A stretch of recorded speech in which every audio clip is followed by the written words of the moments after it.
1600 ஆண்டு கால அதிசயம் பிள்ளையார்பட்டி கற்பக விநாயகர் குடைவரை கோவில் வரலாறு.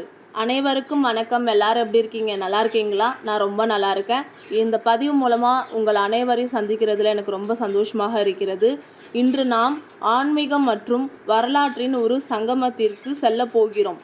தமிழ்நாட்டில் எத்தனையோ விநாயகர் கோவில்கள் இருந்தாலும் சிவகங்கை மாவட்டத்தில் உள்ள பிள்ளையார்பட்டி கற்பக விநாயகர் கோவில் மிகவும் தனித்துவமானது.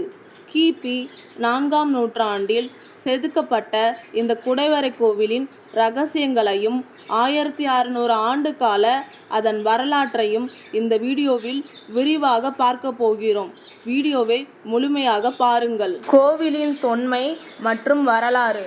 இந்த கோவில் சாதாரண கோவில் அல்ல. இது ஒரு குடைவரை கோவில்.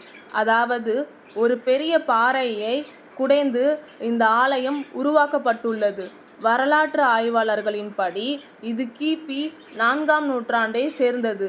அதாவது சுமார் 1600 ஆண்டுகளுக்கு முன்பே பாண்டிய மன்னர்களால் இந்த அதிசயம் நிகழ்த்தப்பட்டுள்ளது. தென்னிந்தியாவின் ஆரம்பகால குடைவரை கலைக்கு இது ஒரு மிக சிறந்த உதாரணம். கற்பக விநாயகரின் தனி சிறப்பு. இங்குள்ள விநாயகர் 6 அடி உயரத்தில் பிரம்மாண்டமாக காட்சியளிக்கிறார். பொதுவாக விநாயகர் சிலைகளில் தும்பிக்கை இடது பக்கம் திரும்பியிருக்கும், அதாவது இடஞ்சுழி. ஆனால் பிள்ளையார்பட்டியில் தும்பிக்கை வலது பக்கம் திரும்பிய வலஞ்சுழி விநாயகராக இவர் அருள் பாலிக்கிறார். மேலும் இவருக்கு 2 கரங்கள் மட்டுமே உள்ளன. இது விநாயகரின் ஆதி வடிவத்தில் ஒன்று என்பதற்கு சான்றாகும். அவர் கையில் மோதகம் ஏந்தியிருப்பது செல்வத்தையும் மகிழ்ச்சியையும் குறிக்கிறது. கட்டிடக்கலை அதிசயம். பாண்டியர் காலத்து கட்டிடக்கலை நுணுக்கங்களை இங்குள்ள ஒவ்வொரு தூணிலும் காணலாம். பாறையை குடைந்து கருவறை அமைத்த விதம் இன்றும் பொறியாளர்களுக்கு ஒரு வியப்புதான். இங்குள்ள கல்வெட்டுகள் மூலம் கோவிலின் பழமை உறுதி செய்யப்பட்டுள்ளது. குறிப்பாக தமிழ் எழுத்துக்களின் பரிணாம வளர்ச்சியை புரிந்து கொள்ள இங்குள்ள கல்வெட்டுகள் பெரும் உதவியாக இருக்கின்றன. ஆன்மீக முக்கியத்துவம் மற்றும் விழாக்கள். கற்பக விநாயகர் என்றால் வேண்டியதை தரும் கற்பக விருட்சம் போன்றவர் என்பது நம்பிக்கை. இங்கு விநாயகர் சதுர்த்தி விழா 10 நாட்கள் மிக விமர்சையாக கொண்டாடப்படும். அன்றைய தினம் நடைபெறும் தேரோட்டம் காண கண்கோடி வேண்டும். அது மட்டுமின்றி சங்கடஹர சதுர்த்தி நாட்களில் பல்லாயிரக்கணக்கான பக்தர்கள் இங்கு வந்து வழிபடுகின்றனர். கல்வெட்டு இரகசியங்கள். பிள்ளையார்பட்டி கோவிலின் சிறப்பே அங்குள்ள கல்வெட்டுகள்தான். இங்குள்ள கல்வெட்டுகள் வட்டெழுத்து முறையில் செதுக்கப்பட்டுள்ளன. இதில் மிக முக்கியமான விஷயம் என்னவென்றால், இந்த சிலையை செதுக்கிய சிற்பியின் பெயர் எருக்காட்டூர் பெருந்தச்சன் என்று கல்வெட்டில் குறிப்பிடப்பட்டுள்ளது.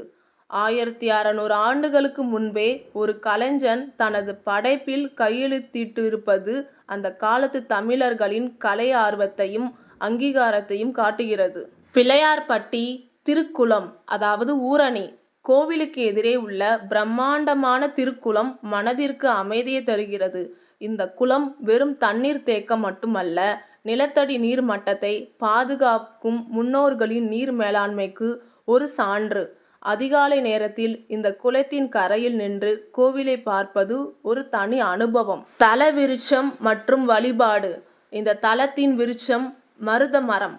இக்கோவிலில் உள்ள விநாயகரை வணங்குவது கல்வியிலும் தொழிலிலும் பெரிய வெற்றியை தரும் என்பது ஐதீகம். குறிப்பாக புதிய தொழிலை தொடங்குபவர்கள் இங்கு வந்து கற்பக விநாயகர் சீட்டெழுதி வைத்து வேண்டிக் கொள்வது இன்றும் வழக்கத்தில் உள்ளது.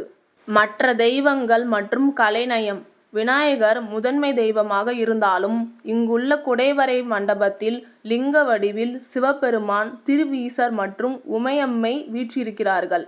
பாறையிலேயே செதுக்கப்பட்ட நந்தி மற்றும் இதர தெய்வங்களின் சிலைகள் ஒவ்வொன்றும் நுணுக்கமான வேலைப்பாடுகள் கொண்டவை. நீங்கள் கூர்ந்து கவனித்தால் ஒவ்வொரு தூணின் அமைப்பும் அந்த காலத்து கட்டிடக்கலை பாணியை பறைசாற்றும். அறிவியலும் ஆன்மீகமும். திசை அமைப்பும் இரகசியமும். இந்த கோவில் வடக்கு திசையை நோக்கி அமைந்துள்ளது. பொதுவாக வடக்கு திசையை குபேர திசை என்று அழைப்பார்கள். இதனால்தான் கற்பக விநாயகரை தரிசிப்பவர்களுக்கு செல்வ செழிப்பு ஏற்படும் என்பது நம்பிக்கை. அது மட்டுமல்ல, ஒரு பெரும் பாறையை செதுக்கும் போது அதன் ஈர்ப்பு விசையும் காந்த பண்புகளும் சிதையாமல் செதுக்கியிருப்பது அன்றைய தமிழர்களின் அறிவியல் அறிவுக்கு சான்று. இங்கு நிலவும் நேர்மறை அதிர்வுகள் உங்கள் மனதை நிம்மதியடைய செய்யும். மருதங்குடி ஊரின் பெயர் காரணம். இந்த ஊருக்கு பிள்ளையார்பட்டி என்று பெயர் வருவதற்கு முன்னால் மருதங்குடி என்ற பெயர் இருந்தது. இங்குள்ள மருத மரங்கள் நிறைந்த காட்டு பகுதியில் இந்த குடைவரை கோவில் தோன்றியிருந்ததால் இப்பெயர் பெற்றது. பிற்காலத்தில் விநாயகரின் புகழ் காரணமாகவே இது பிள்ளையார்பட்டி என்று அழைக்கப்படத் தொடங்கியது. கல்வெட்டுகளில் இவ்வூர் ஈக்காட்டூர் என்றும் குறிப்பிடப்பட்டுள்ளது. பரிகாரங்கள் மற்றும் வழிபாட்டு பலன்கள். ஆன்மீக ரீதியாக பிள்ளையார்பட்டி ஒரு மிக சிறந்த பரிகார தலமாகும். உங்கள் வாழ்க்கையில் உள்ள தடைகளை நீக்க இங்கு என்னென்ன வழிபாடுகளை செய்யலாம் என்று இப்போது பார்ப்போம். காரிய சித்தி மற்றும் தடை நீங்க. உங்கள் தொழிலிலோ அல்லது எடுக்கும் புதிய முயற்சிகளிலோ தொடர்ந்து தடைகள் ஏற்பட்டால் இங்குள்ள விநாயகருக்கு சிதறு தேங்காய் உடைப்பது மிக சிறந்த பரிகாரமாக கருதப்படுகிறது. கணபதியிடம் உங்கள் கோரிக்கையை வைத்துவிட்டு சிதறு தேங்காய் உடைத்தால் காரிய தடைகள் பனி போல விலகும் என்பது நம்பிக்கை.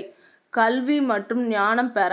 மாணவர்கள் கல்வியில் சிறந்து விளங்கவும் ஞாபக சக்தி அதிகரிக்கவும் இக்கோவில் உள்ள விநாயகருக்கு அருகம்புல் மாலை சாற்றி வழிபாடு செய்கிறார்கள். ஆதி விநாயகரான இவர் குழந்தைகளுக்கு ஞானத்தையும் தெளிந்த புத்தியையும் அருளுகிறார். திருமண தடை நீங்க. திருமண முயற்சிகளில் தாமதம் ஏற்படுபவர்களுக்கு இங்கு வந்து விநாயகருக்கு தேனும் பாலும் அபிஷேகம் செய்து வழிபடுகிறார்கள். அதேபோல் ராகு கேது தோஷம் உள்ளவர்கள் சங்கடஹர சதுர்த்தி அன்று இங்கு வந்து வழிபடுவது விசேஷமான பலனை தரும். செல்வ செழிப்பு உண்டாக.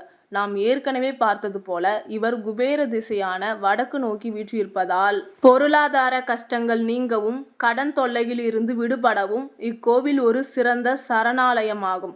நீங்கள் இக்கோவிலுக்கு செல்லும் போது ஒரு சிறிய காகிதத்தில் உங்கள் குறைகளை எழுதி விநாயகரின் பாதத்தில் வைத்து வேண்டிக் கொள்ளுங்கள். அந்த கற்பக விருட்சம் உங்கள் வாழ்வை நிச்சயம் வளமாக்கும். பிரசாதம் மற்றும் உணவகங்கள். பிள்ளையார்பட்டி என்றாலே நினைவுக்கு வருவது சுவையான மோதகம்தான். கோவிலில் வழங்கப்படும் பிரசாதங்கள் மிக தூய்மையான முறையில் தயாரிக்கப்படுகின்றன. மேலும் கோவிலை சுற்றியுள்ள பகுதிகளில் காரைக்குடி செட்டிநாடு உணவு வகைகளை நீங்கள் சுவைக்கலாம். ஆன்மீக பயணம் மட்டுமின்றி இது ஒரு சிறந்த உணவு பயணமாகவும் உங்களுக்கு அமையும். பிள்ளையார்பட்டிக்கு எப்படி செல்வது மற்றும் சிறந்த நேரம் என்ன? பிள்ளையார்பட்டி செல்வது மிகவும் எளிது. மதுரையிலிருந்து சுமார் 70 கிலோமீட்டர் தொலைவிலும் காரைக்குடியிலிருந்து 12 கிலோமீட்டர் தொலைவிலும் இது அமைந்துள்ளது. காலையில் 6 மணி முதல் மதியம் 1 மணி வரையிலும் மாலை 4 மணி முதல் இரவு 8 மணி வரையிலும் கோவில் திறந்திருக்கும். கோடை காலத்தை விட அக்டோபர் முதல் மார்ச் வரையிலான மாதங்கள் இங்கு செல்வதற்கு ஏற்றவை.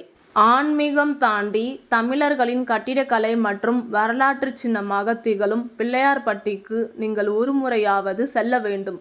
இந்த வீடியோ உங்களுக்கு பிடித்திருந்தால் லைக் செய்யுங்கள், உங்கள் நண்பர்களுடன் பகிருங்கள். இது போன்ற வரலாற்று தகவலுக்கு நமது சேனலை சப்ஸ்கிரைப் பண்ணிக்கோங்க. பக்கத்தில் இருக்க பெல் ஐகானை கிளிக் பண்ணிக்கோங்க. நன்றி, வணக்கம்.